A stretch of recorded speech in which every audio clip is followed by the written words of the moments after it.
The World Economic Forum identifying severe risks to economies and societies in its latest global risk report. In the short term, as political dynamics take center stage, misinformation and disinformation take the top spot for the most global severe risk. As the online arena braces itself for a wave of misinformation, our next guest says there's a heightened risk for top brands. Joining us now is Double Verify CEO Mark Zagorski. Mark, always good to see you. I want to start actually, Mark, listen, it's January. We're starting a new year here. Just kind of at a high level, Mark, I'm actually interested to just get your take on, get kind of a health check on the online ad market. How strong a year do you think it's going to be, Mark, for the online ad market? What are the headwinds and the tailwinds you see? I can definitely see it's a different attitude coming into 24 than we saw in 23. 23, there was severe fear of recession. There was kind of a dour feeling, even at CES where we are today. We're kind of saying, when is this going to hit? When's that shoe going to drop? And, I think that's changed quite a bit. I think the feeling now is, hey, we may make it out of this okay. I think advertisers, not that they're, blowing all their cash on ads these days and saying it's a different world, but they're not as worried, I think, as they were last year. So I think we're going to see a better ad market than we saw last year. I don't think it's going to be a boomer, but I think we're certainly emerging from kind of the feelings that people saw in the end of 22 heading into 23, where there was just kind of a severe amount of negativity. How concerned are the advertisers you're working with about being next to disinformation, misinformation, or just things that are tonally not what they're looking for?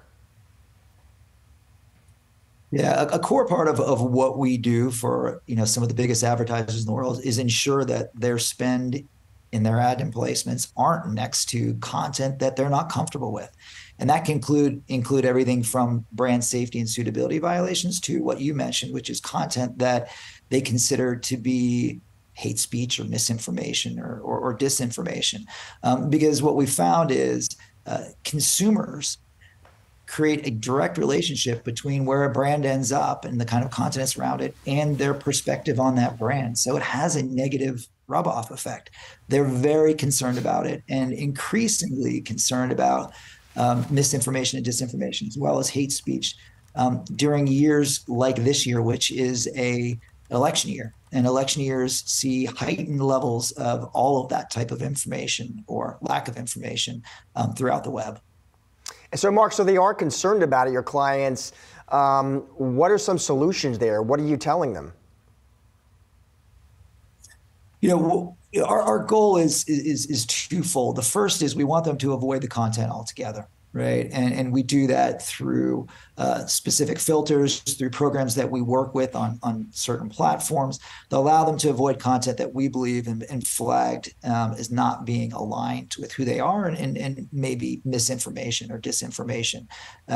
So the first thing we try to do is keep them away from the stuff. The second is ensure that if their content their ads did end up there, that there's an opportunity for them to rebuild a plan in the future that doesn't involve those properties. So I think, we have tools out there across social networks, across the open web, across connected television that allow them to do that.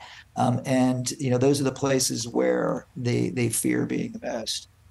Mark, when advertisers are looking at the choices of where to advertise, are there places that they are just avoiding because they don't want to deal with this? I mean, we know a bunch of advertisers said they left X at one point. Typically when that happens, they kind of trickle back. Are they trickling back or are they still avoiding it and going elsewhere? Yeah, I think that's the last thing we want in the ad ecosystem is advertisers just turning off platforms, right? Because they don't have the ability to use a scalpel instead of a meat cleaver, for lack of a better analogy.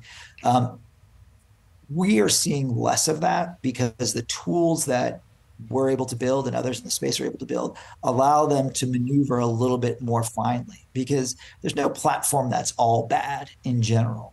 There's good content that could be found anywhere. We just have to help advertisers kind of find that good content and be around that stuff as opposed to the stuff they're not comfortable with. And Mark, one other change I want to talk about with you here, it could be a big one, obviously, is Google, by the end of the year here, Mark, planning to eliminate cookies for Chrome users. Are marketers or advertisers, are they ready for that? I guess they don't have a choice, right? It's coming whether they like it or not. And I think there is going to be a universe now where, in most cases, advertisers are going to be looking less at the who and more at the what and the how and the where. So I think tools like contextual advertising. So we're bringing back, buying content as opposed to buying users. New metrics like attention measurement. So not measuring, individuals and tracking, individuals based on cookies, but a level of exposure and engagement and what draws attention. I think you're going to see new metrics evolve to take the place of the old metrics of targeting users. And I think that's a good thing. It's good for privacy. And I think what we've shown, what we've been able to show through some of our tools, is that the efficacy of context, the efficacy of attention is just as powerful, if not more powerful, than what was used in the past, trying to target users based on cookies or identifiers. Mark, great to see you. Thanks so much for taking some time out from your busy CES schedule to spend with us. Appreciate it. Absolutely. Thanks for having me.